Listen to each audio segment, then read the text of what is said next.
তো চলো আজ শুনতে পেলাম বিরিয়ানির ডাক। আছে না বাঁদর আর বিড়ালের পিঠা ভাগ, আমি সেই পিঠা ভাগ করতে এখন বসেছি। Hi, welcome back to my channel. তো চলো এখন জীবনের অন্ধকার কাটিয়ে একটু আলোর দিকে হাঁটা শুরু করি।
করছি, তোমরা ভাবছো হ্যাঁ এবার সকালবেলা ঘুম থেকে উঠে কেন মাদারের মতো লাফালাফি করছি। আরে না না, আমি সেই ঘুম থেকে উঠেছি কোন ভোরে। তো ব্রাশ করা হয়নি, বেলা করেই ব্রাশ করতে বেরিয়েছি, চোখে মুখে জল নিয়ে সেই পড়তে বসেছিলাম। তো একটা কমপ্লিট করে দেন উঠলাম, ব্রাশ ট্রাশ করলাম। তো আজকে তো সারাদিন ছুটি ছুটি ছুটি। হ্যাঁ, আমার কোনো ছুটি নেই ঠিকই, বাট বাইরে বেরোনোর ছুটি, কোথাও বেরোতে হবে না আজকে, কোনো চাপ নেই। ও ঘুরে ঘুরে পুরো বিছানোর ঘোরা হয়ে যাবে। সোনু আমার কাছে ঘুমোলে আমার বিছানার অবস্থা এই হয়। তো আজকে ওর ড্রয়িং ছিল। তো এখন বাজে প্রায় 9:30টার মতো। তো আমি এখন বিছানাটা গোছাবো। তো পড়ছিলাম বলে এতক্ষণ বিছানাটা আর গোছায়নি। সোনু অনেকক্ষণ আগে ঘুম থেকে উঠে পড়েছে যদিও। আর আজকে ওর ড্রয়িং ছিল, ড্রয়িংয়ে নিয়ে যাওয়া হয়নি কারণ বৃষ্টি হচ্ছিল, একটু ঘুমো। ওর ড্রয়িংটাও তো ভালো, মানে সোনু ড্রয়িংটাও তো ভালো করে না, যেমন নাচ টাচও করে, মানে আমার ঝাড়ে তাও করে। ড্রয়িংটাও অতটা ভালো করে না এখনো পর্যন্ত, জানি না কী করবে। তো চলো এখন বিছানাটা তোলা যাক, গোছাই।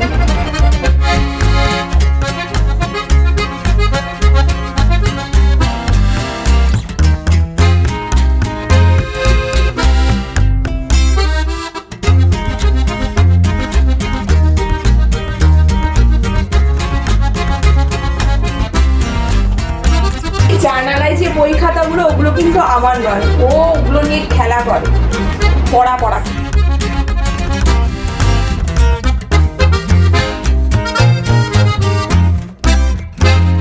প্রতিদিন সকালে আমি যতই ব্যস্ত থাকি না কেন, একটু সময় বের করে এই ঝাড় পোছার কাজটা ঠিক আমি করবই। প্রতিদিন তো আর ডিপ ক্লিন করা সম্ভব নয়, এটা আমি করি। আর এই ব্যাগটা আমি রাজস্থান গেছিলাম, সেখান থেকে এনেছিলাম। তো মা এখানে আলু ভেজে দিয়েছিল মুড়ি খাওয়ার জন্য, সেই চানা মুড়ি টাইপের আমি মাখাবো, আলু পেঁয়াজ লেবু। তার কাদের বাড়িতে এরকম অবস্থা হয়, যার যত বড়ই বাড়ি থাক না কেন, বৃষ্টির দিনে যার যত বড়ই বাড়ি থাক না কেন, আমার মনে হয় প্রায় কম বেশি প্রত্যেকের বাড়িতে এরকম অবস্থা হয়। বাইরে হচ্ছে বৃষ্টি, মা বলছে গামলাতে এখনো জিনিস পড়ে আছে, দেখি দে। বাইরে হচ্ছে বৃষ্টি, এখানে তো জায়গা নেই। আর ওইদিকে ও একটু ঠান্ডা ঠান্ডা বাতাসটুকু। আর এই হচ্ছে গামলার অবস্থা। আমি এডিটিং করছিলাম বসে বসে, আর মা এখানে দিয়ে গেল পাঁপড় ভাজা। বাইরে হচ্ছে বৃষ্টি আর আমার হাতে আছে পাঁপড় ভাজার বাটি। তো চলো পাঁপড় ভাজা খাওয়া যাক। আর মিঠিরা নিয়ে এসে এখানে দুষ্টুমি করতে। হাই চলো। আজ যেহেতু ছুটি, মানে পড়ানোর ছুটি, নিজের পড়ার ছুটি নেই, কিন্তু সেই ছুটিটা হয় না এখন আর। তো আর কোথাও বেরোনোর নেই, তাই মা বললো একটু নারকেল কুড়ে দেওয়ার জন্য। মা কালকে আমাকে বলেছিল, বাট কালকে আমার না সময় হয়নি, একটু ছুটি ছিল না। নিজের পড়া, পড়ানো, মিঠিকে নিয়ে আসা নিয়ে যাওয়া আমার সময় একদমই ছিল না। তো সকাল থেকে তো নিজের পড়া নিয়ে ব্যস্ত ছিলাম, তারপর নিজের টুকিটাকি কাজও ছিল অনেক, মিঠিকে নাচ প্র্যাকটিস করানো। তো এখন তো পুরো সময় চেঞ্জ হয়ে গেছে, যেহেতু দুপুরে স্কুল। তো মিঠিকে নাচ আমি বেশিরভাগ দিন বিকেলেই প্র্যাকটিস করাই, ওই দুপুরে আমার পড়ানো থাকে, পড়িয়ে তা ছুটি দেওয়ার পর ওকে বিকেলে নাচটা প্র্যাকটিস করে। আবার অনেক সময় ও ঘুমিয়ে থাকে, হয় না ঠিকভাবে নাচ প্র্যাকটিস করা। যেদিন ঘুমায় না নাচ প্র্যাকটিস হয়ে গেল, বাট এখন সেই নিয়ম করে আর নাচ প্র্যাকটিসটা হচ্ছে না ওর 10টা স্কুল শুরু হওয়ার পর। তো আমার এখানে ময়দাও মাখানো হয়ে গেল, তো এই নারকেলটাকে চিনি দিয়ে এখন ওই পুরটা রেডি করতে হবে। আর মা ওইদিকে অনেকক্ষণ ধরে চিৎকার করছে যে বেলা হয়ে গেছে, চান করে খেতে বস। তো আমি চান করে এখানে খেতে চলে এসেছি, আর এসে দেখলাম ডালের বড়া, শুকনো ভাত, গরম শুকনো ভাত, তার সাথে লঙ্কা আর মাছ ভাজা। তো আমি জল ঢেলে ভাত খেতে বসছিলাম, সেই কষ্ট সহ্য করতে না পেরে এইখানে দেখো বিরিয়ানি চলে এসছে, পুরো গরমা গরম বিরিয়ানি। তো কাকিমাদের বাড়ি থেকে দিয়ে গেছিল পুরো চিকেন বিরিয়ানি। আর সানডেতে ছিল, মানে 5 তারিখ ছিল কি বিরিয়ানি ডে ফে কি সব ছিল, অনেক কিছু ডে হয়, বাট অত কিছু ডে জানি না, বাট বিরিয়ানি ডেটা মনে আছে আমার। তো সেই 5 তারিখ বিরিয়ানি ডে, তো সেই দিনই বিরিয়ানি হঠাৎ করে হাজির হয়ে গেল, মানে জল ঢেলে ভাত খেতে বসলাম, এদিকে শুনতে পেলাম বিরিয়ানির ডাক। জমে গেছে পুরো। এইদিকে তো আমি ময়দা মেখে ঢাকা রেখে গেছিলাম, আর ওইদিকে তো নারকেলের পুরটাও পুরো রেডি হয়ে গেছে। তো এবার লেচিগুলো কেটে নেবো।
এই দেখো হচ্ছে না বলে দুটো করে লেচি যে কাটা ছিল জয়েন করে দিচ্ছি, দুটো থেকে একটা করে দিচ্ছি।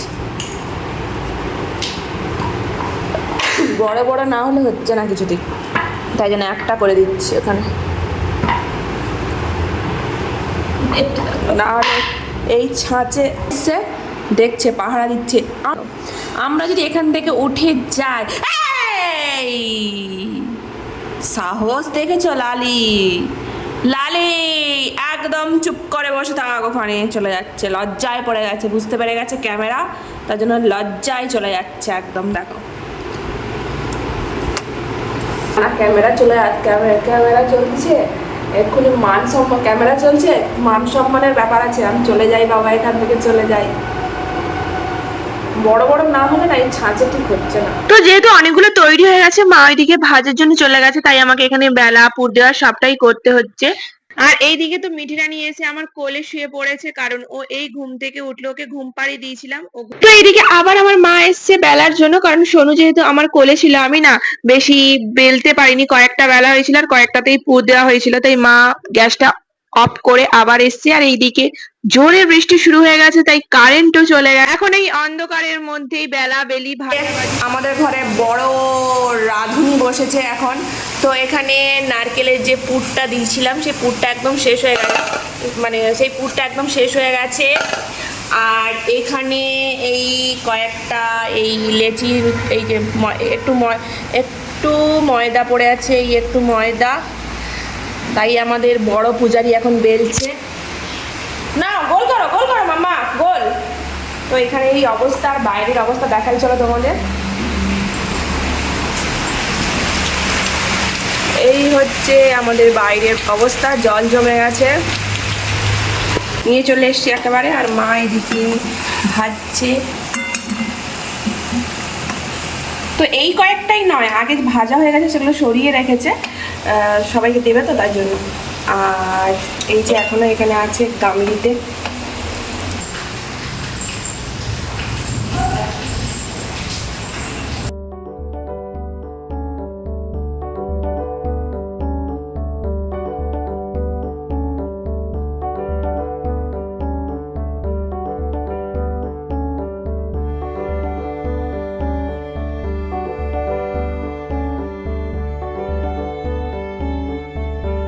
বড় রাঁধুনি বেলা না, জামটা ঢাকা দিয়ে রাখছিলাম, সেই জামটা পড়ে গেছে। আমাদের বাড়ির বড় রাঁধুনির বেলা লুচিগুলো দেখাই। এই যে বড় রাঁধুনি বেলেছে, মিঠি রানী বেলেছে এইগুলো, এই 3 পিস। শোনো, এগুলো কে খাবে? তুমি খাবে? আচ্ছা, বলছে আমি এবার আছে না বাঁদর আর বিড়ালের পিঠা ভাগ, আমি সেই পিঠা ভাগ করতে এখন বসেছি, তবে মানুষের পিঠা ভাগ। আমি এখন চার্জার লাইট জেলে এখন করবো মানুষের পিঠা ভাগ।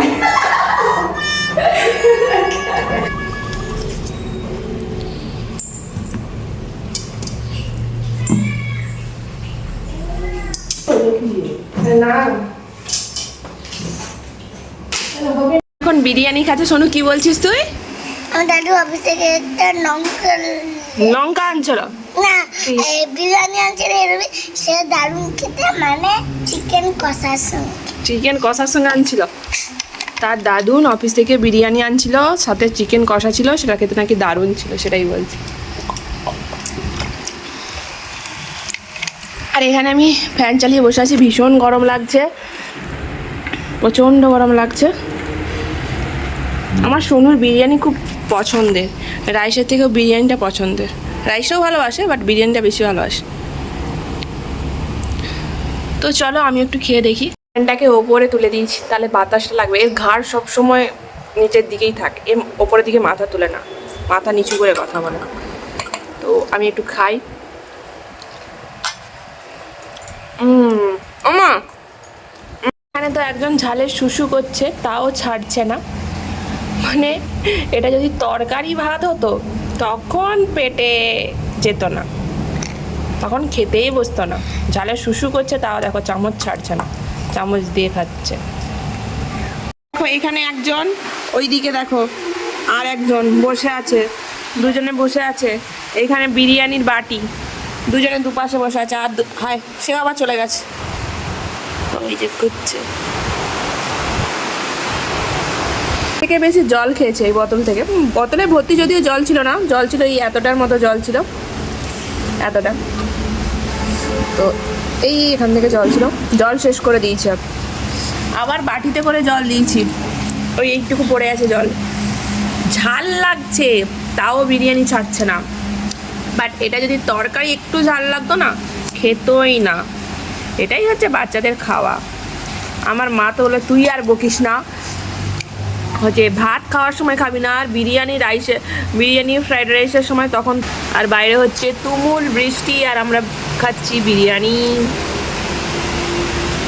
বিরিয়ানি খাওয়ার পর তো মিঠিকে পড়তে বসেছিলাম, দেন আমি আমার নিজের বই খাতা নিয়ে বসেছিলাম। তো অনেকটা রাত হয়ে গেছিল, সেই যা বসেছিলাম আর মাঝে একবারও ওঠা হয়নি।